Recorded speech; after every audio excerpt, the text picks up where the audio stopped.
박근혜 정부에 수장했던 박근혜 전 대통령은 지금 당장에 다음 주부터 재판을 앞두고 있는 신분이잖아요. 강병규 기자, 요즘 좀 근황 소식이 좀 뜸했던 것 같은데 어떻게 지낸다고 좀 알려진 게 있습니까? 네, 저희가 대선 직전에 박근혜 전 대통령이 옥중에서 투표를 하지 않았다라는 소식을 전해드리면서 뭐 햇볕도 쐬고 운동을 한다 이렇게 좀 소개를 해드렸죠. 최근에는 일단은 TV와 신문을 아예 보지 않는 것으로 좀 알려지고 있고요.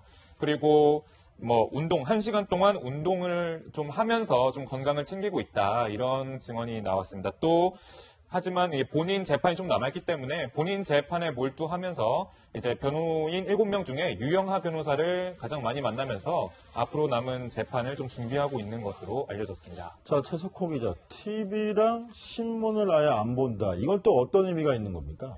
예, 한 정치인이 이렇게 얘기를 했었죠. 나는 댓글을 보지 않는다. 왜냐하면 내 욕이 들어있을 때 보면 기분 나쁘다. 박근혜 전 대통령도 같은 심정일 겁니다.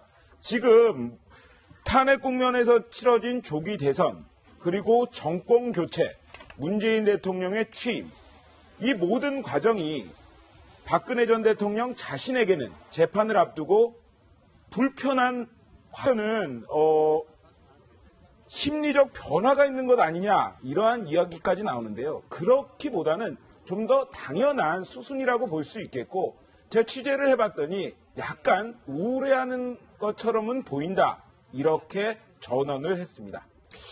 자, 강명규 기자, 네. 박근혜 전 대통령 지금 재판 상황을 살펴보면 지난 2일에 1차 공판 준비 기일이 열렸고, 자, 내일 2차 공판 준비 기일이 또 열립니다. 네. 그 다음에 다음 주 화요일에 이제 정식으로 첫 재판이 열리잖아요. 네. 자, 그동안 내일 공판 준비 기일에도 나오진 않을 것 같은데, 네. 다음 주 화요일에는 반드시 나와야 되는 건가요? 예, 그렇습니다. 준비 기일에는요, 사실, 보통 꼭 나와야 되는 그런 뭐 의무는 아니고요. 하지만 재판이 본격적으로 시작되는 다음 주 화요일 23일에는 꼭 모습을 나타내야 하기 때문에 모습을 드러낼 것 같습니다. 뭐 이 방청권과 관련해서 지금 응모가 좀 이루어지는데요. 19일날 이루어집니다. 오전 10시부터 11시까지 좀 이루어지는데, 일단 150석의 방청 객석이 있거든요. 뭐 기자실과 뭐 여러 다른 자리를 제외하고 이 150석을 좀 차지하기 위해서 많은 분들이 좀 몰릴 것 같습니다. 네, 그렇군요. 그 150석 아주 그냥 경쟁률이 높겠군요. 네. 자, 그때 재판이 또 관심이 되는 이유는 지금 최순실 씨랑 공범관계로 돼 있잖아요, 그렇죠. 이현수 기자. 네. 그러면 박근혜 전 대통령이 법원에 그날 출석을 하면 최순실과 나란히 서게 되는 겁니까? 네, 그렇게 돼버렸습니다. 오늘 법원에서 발표를 했는데요. 아, 그렇군요. 네, 함께 병합 심리를 하기로 했습니다. 최순실 씨 사건과 박근혜 전 대통령 사건을 병합 심리를 하기로 했습니다. 우선 두 사람이 공범관계고 공소 사실이 같고 또 증인이 많이 겹친다고 판단을 해서 함께 재판을 받게 된 건데요. 만날 수밖에 없는 상황이 됐고, 뭐 피고인석에 사실 옆자리에 바로 앉아야 한다고 합니다. 그 사이에 각각의 변호인들이 앉을 수는 있지만, 그러니까 함께 피고인석에 나란히 앉아서 재판을 받는 모습이 나오지 않을까 싶은데요. 최순실 씨 같은 경우는 사실 박근혜 전 대통령 마주치는 걸 상당히 꺼려하고 좀 약간 두려워하기까지 했었는데 어떤 모습일지 모습이 좀 관건일 것 같습니다. 강명입니다. 그동안에 지금 최순실 씨는 정말 박근혜 전 대통령하고 같이 재판받기 싫다. 내 거부터라도 빨리 해달라고 계속 요구를 해왔는데, 네. 최순실 씨 최근에 뭐 관련해서 입장이 나왔습니까? 뭐 일단은 원래는 따로 받길 좀 원했잖아요. 말씀하신 대로. 왜냐하면 뭐 박근혜 전 대통령과 같이 법정에 서는 것만으로도 살을 애는 고통인 것 같다 할 정도로 강한 자괴감을 들었는데, 아무래도 자기 때문에 박근혜 전 대통령의 혐의가 좀 강하게 드러났기 때문이 아닌가라는 분석이 나오고 있습니다. 근데 사실 공소장에 공동 피고인으로 나왔기 때문에 따로 법정에 설 수는 없거든요. 근데 이에 대해서 변호인은 이렇게 피고인이 이런 식으로 주장을 했는데, 자신의 그런 어려운 부분을 얘기를 했는데 이것이 받아들여지지 않아서 참 안타깝다, 아쉽다 하면서 서운한 감정을 좀 드러내기도 했습니다. 최석호 기자, 오늘 마침 또 최순실 씨 공판이 있었잖아요. 그렇죠. 여기서 뭐 또 폭풍 발언을 쏟아냈다 이런 소식이 들리던데 어떤 내용들의 이야기였습니까? 네, 제가 두 가지로 정리를 해드리면요. 첫 번째는 나는 파렴치범이 아니다. 그리고 정유라죠. 내 딸 건드리지 마라. 이렇게 두 가지로 정리를 할 수 있겠습니다. 제가 설명드리겠습니다.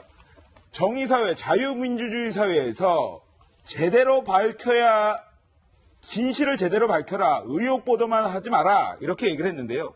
이것이 바로 나를 파렴치범으로 몰고 있다. 그런데 재판부에서는 제대로 해줬으면 좋겠다.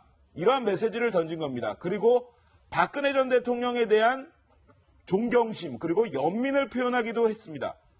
그분은 어떤 상황이 돼서도 사익을 취할 뿐이 아니다. 그러니까 일부 증언, 차은택, 고영태 등 일부 증언만 가지고 박근혜 전 대통령을 판단하지 마라. 박근혜 전 대통령을 끝까지 감싸는 모습을 보였습니다. 그리고 세 번째는 딸 얘기가 나옵니다. 유라가 자꾸 말이 나오는데 안타깝고 안 나왔으면 좋겠다. 지금 강제 송환에 대한 이야기가 나오는 상황에서 내 딸은 건드리지 마라. 아직도 자신은 죄가 없고 내 딸 보호하겠다.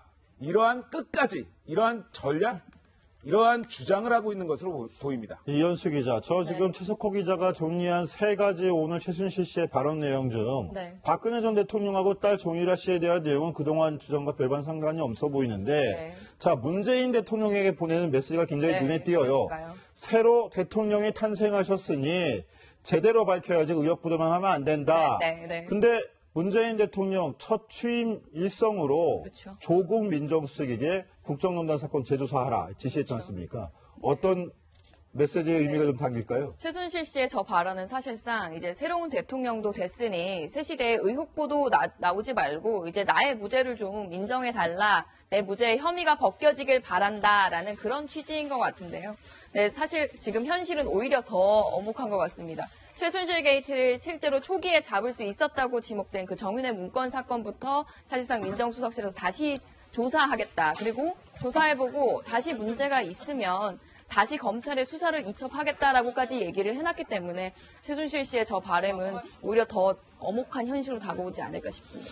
네, 박근혜 전 대통령 얘기를 계속하고 있는데 박근혜 전 대통령 얼마 전에 변호사 2명을 추가 선임했잖아요. 김삼열 변호사랑 도태우 변호사라는 사람들인데 이 중에서 도태우 변호사라는 사람이 굉장히 좀 그 특이한 이력이 있다. 특히 최순실 국정농단 사건의 단초가 됐던 태블릿 PC와 관련해서 이게 잘못됐다고 고발까지 했다면서요. 네, 이분이 박근혜 전 대통령의 그 변호인으로는 처음이지만 그 전부터 활동을 했던 분입니다. 그 태극기 집회에도 참석을 해서 연사로 나섰던 적이 있고요. 그리고 말씀하신 그 태블릿 PC 절도 혐의, 그 JTBC를 고발했던 사람이기도 합니다. 대구 출신이고요. 그리고 소설가로도 활동한 좀 특이한 이력도 있는데요. 소설가로도 활동을 했었군요. 네, 디오니소스의 죽음이라는 이런 소설집을 발표한 적도 있었습니다. 그리고 김평우 변호사 기억하실 텐데요. 김평우 변호사가 그 특검의 인권 침해가 조사가 필요하다라는 위원회 출범에 또 함께하기도 했었습니다. 당시에 이 도태우 변호사도 참석을 해서 최순실 씨의 인권도 보장돼야 한다고 이야기를 했었는데요. 그 목소리도 한번 들어보시죠.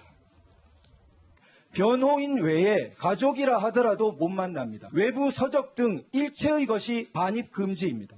법원의 허가까지 거쳐서 3차례나 갱신되면서 이어지고 있습니다. 인권이라는 것은 결코 예외를 설정할 수 없는 것이고 아무리 최순실이 나빠 보여도 그에게 인권을 보장해야 되는 것입니다.